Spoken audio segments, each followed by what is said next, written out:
The name of the artwork is The Nature of Memory. And this is the largest figure that I've made. Is when you make something this big, like when I make one of my larger-than-life heads, which we have images of, it's because there's something I want to explore, some psychological content, some understanding about emotion. I'm very interested in thinking about, and a lot of my work has to do with what is it like if your emotional experience could show up on your body in physical form? What would that look like? I think that's a really interesting idea. What I'm going to show you now is the building block for my work. So I will use some form of this, whether I'm making a piece that's this high, or I'm making a piece that's 3 meters long, or 2.5 meters long, like I'm doing here. So here I laid it down and I made it flat already, but this way I put it into the shape of the footprint that I want to get started with, and then I roll it out. And so this foot is about, I use my own foot, I wear size, US size 10, so this foot's about 15 inches, or is that 18 centimeters? Oh no, 30 centimeters. So that's good because the footprint is always a little bit smaller than the final form because the form comes under and out.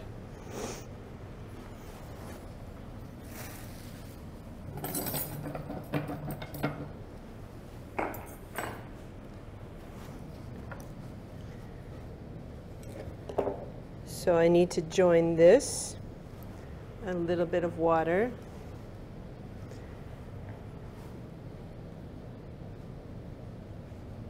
And a little bit of extra clay to reinforce it.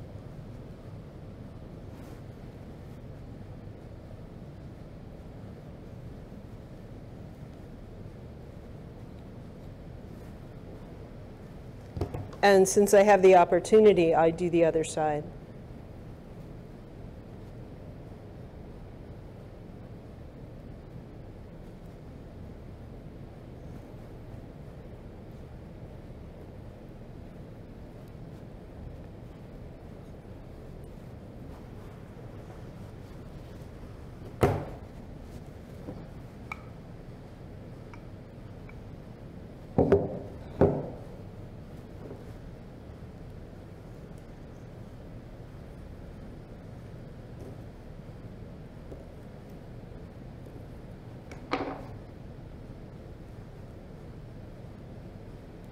At this point, I can switch to here.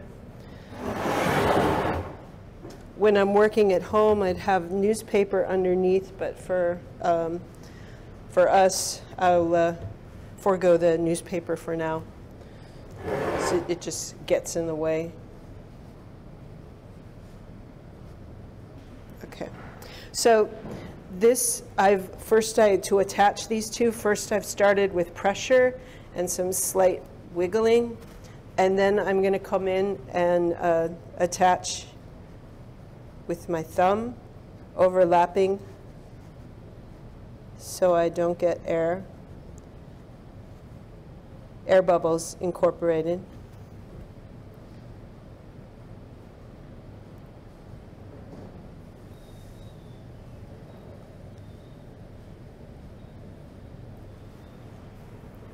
And I'll also come here, and sometimes the tool is better for picking up the edge and attaching it on this side.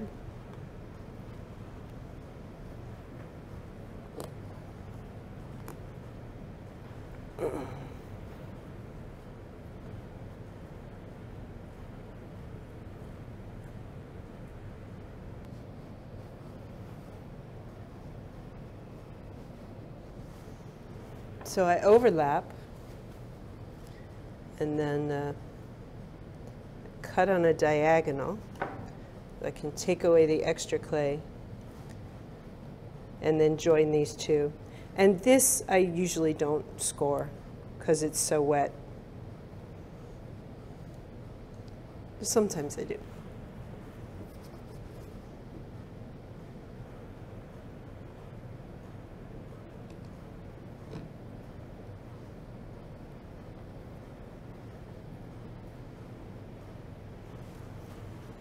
Yeah.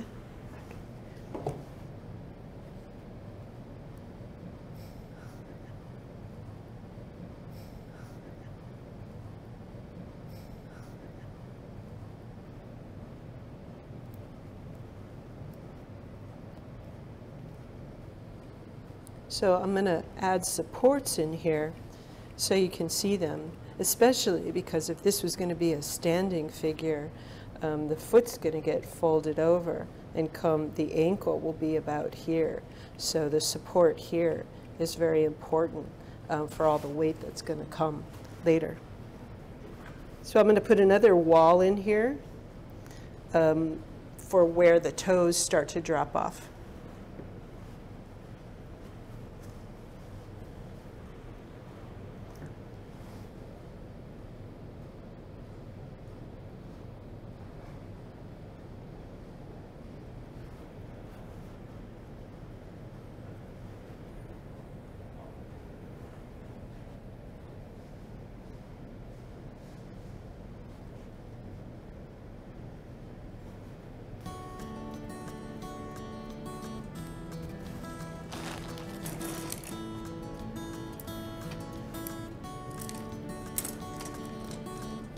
This helps to make sure that I don't get any solid mess.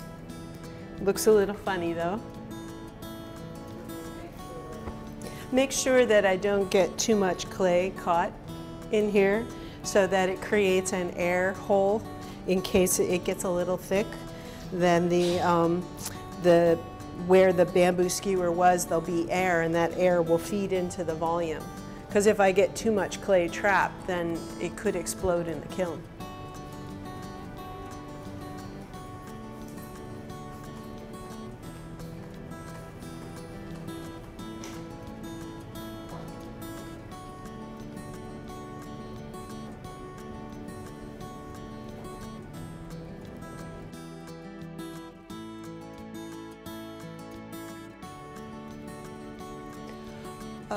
Well, as you do this process, might change the form a little bit.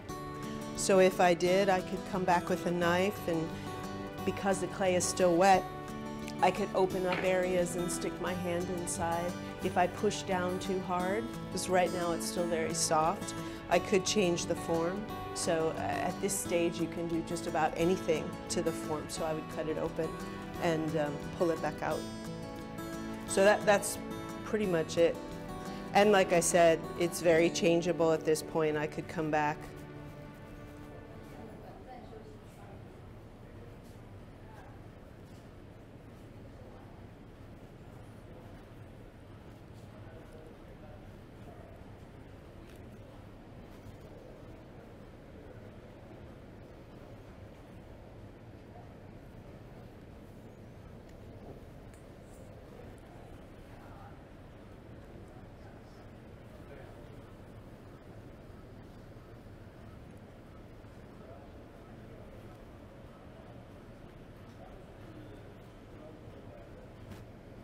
These particular ribs are made of a type of silicone, but they're different hardnesses. So that's the order. So the red one is extremely soft, extremely flexible, so I can work the surface. Whereas this one, I can't hardly bend at all. So I have a lot more rigidity, so I could really use this one to cut in. Whereas this one, I would use if I wanted to smooth the texture back.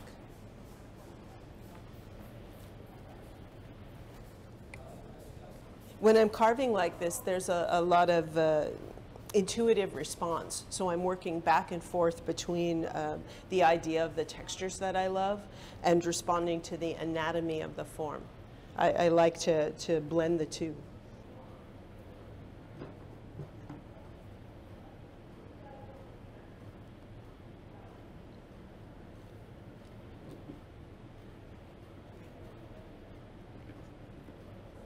But it's coming, what I want to see.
So the inspiration comes from the bristlecone pine trees, which is a type of tree in the western United States.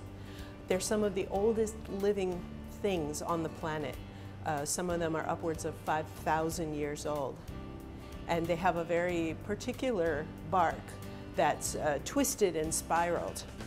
So when the clay has gotten to about leather hard, I start to do the erosion part of the texture using a variety of wire brushes. So, and so here there's also a lot of back and forth because I might put some texture on, take some texture off, but essentially it allows me to get lots of miniature striations in the clay that would be very tedious to get otherwise. I could do them mark by mark with the knife.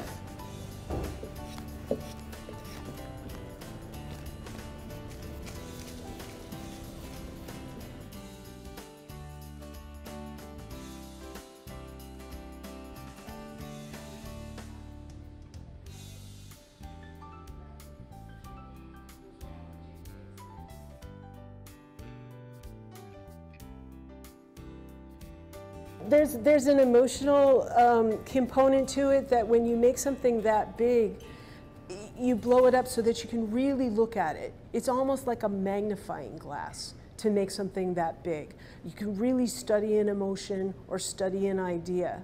And then from the maquette, I start to scale up. She's in she's in 7 parts. And the parts are the head, there's a back part. This part extends to here, the arm, hips. There's a leg section, and then the lower leg here. So 7 different parts. Each one is made separately because they're going to fit into the kiln separately and be carved separately as well. So she is at the form where she's completely roughed out, and the lines that I've put in are the lines where I'm going to begin the texturing and putting the bristlecone pine texture onto her.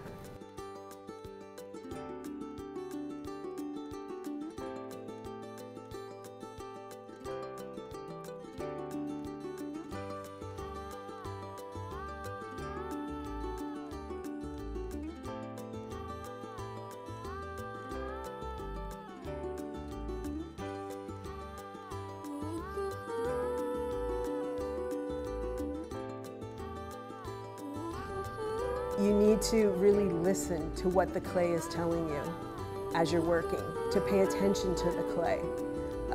It's not enough for me to just work my will on the clay. I like to see the clay as an equal partner in the creation of a work. And then it gets to the point where, like at this point, I feel like she is the master, the sculpture, and that now I'm serving her. Everything needs to be done on her schedule.